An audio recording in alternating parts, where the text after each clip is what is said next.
Rudy, just it really seemed like Nickeil had pick and rolls is a pretty good counter when the other team is putting a lot of defensive attention on Ant. When Mike's not out there, what are things you think you guys can go to loosen things up? I think just keep the ball moving, keep the ball flowing. Just try to run our actions. And that alleviates some of the pressure on Ant, and that allows, that makes the defense move a little bit. And I think a lot of guys are able to make the right play. Nickeil, Jaden. I mean, all these guys are able to make the right play. We just gotta find ways to get into the flow of our offense and not get too stagnant. I suppose this could work for both Rudy and Nickeil. You guys were first in the West for big chunks in the season, 6-0 to start the playoffs, 2-0 against this team. First time all year you've lost 3 in a row. Just what's the belief level headed back to Minnesota for Game 6? I think the one thing about our team is our confidence in each other, and we know that we're going home, and we're gonna make the adjustments. Like Rudy said, there's great parts throughout the game where we're getting good looks. We make 2, 3, 4 shots. Obviously, that's good to say, but they're open shots. Like we make some of those, and then you're looking at a whole new game. A lot of the mistakes when we got into the locker room, we looked at and we're like, this is things we can control. Wasn't really the game plan. We were executing, getting in the right positions. We just got to capitalize. And I think when you lose like that, you can take something away, and when it's something you can control, you just focus on making it better. I think if we felt like we had lost in something different, then we had to plan, figure it out. But we have the answers. We just got to continue to make the right plays that we've been doing that's got us to 6-0 start. Continue to trust each other because we're a great team with great players, and just be ready.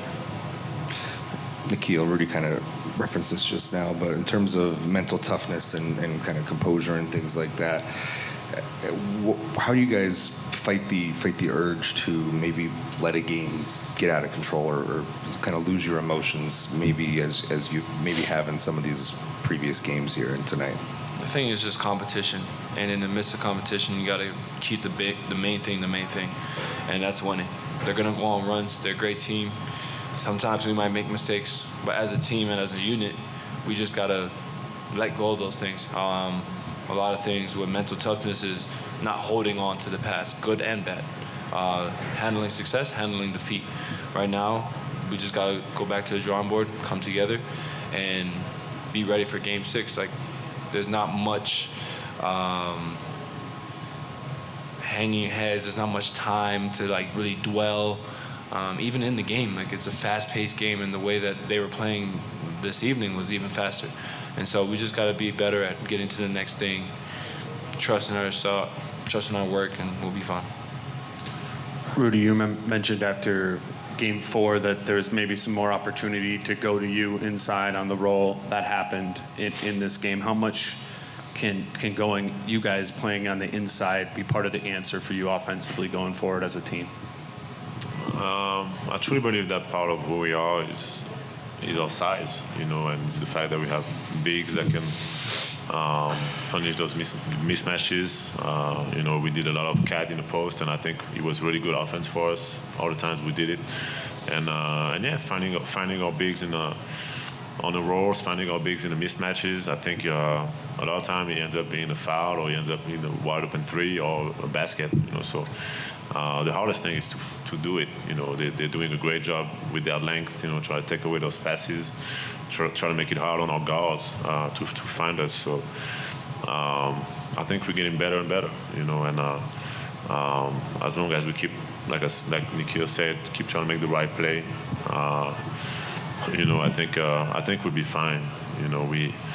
We've done it. We just haven't done it consistently yet, but we've done it, for the most part of the game, and good things happen when we do that. Rudy, over the last 3 games, they seem to have gotten off to faster starts than you guys. What needs to change in order for you guys to not play from behind the way you guys have been playing the last 3 games? I thought tonight we played the right way at the beginning of the game. You know, we were in the game. Even in the second quarter, I felt like we should have got much more like bigger of a lead. You know, we didn't capitalize on some, you know, some fast breaks and some plays that I think we will game 6. So a lot of it is just mental focus, I think, you know, and it's on us to in those moments try to like Nickeil said, to keep our poise, you know, and slow down a little bit, just make the easy right play that is there in front of us, and we've done it too. You know, we just got to do it, try to do it consistently, and when we do that, you know, we've had against Phoenix, we've done it against Denver, we've done it game 1 and 2, and when we do that, we good things happen for us, and I really feel like our offense affected our defense again tonight. You know, I think some of those turnovers gave them confidence, gave them life, you know, and they got way too many fast break points.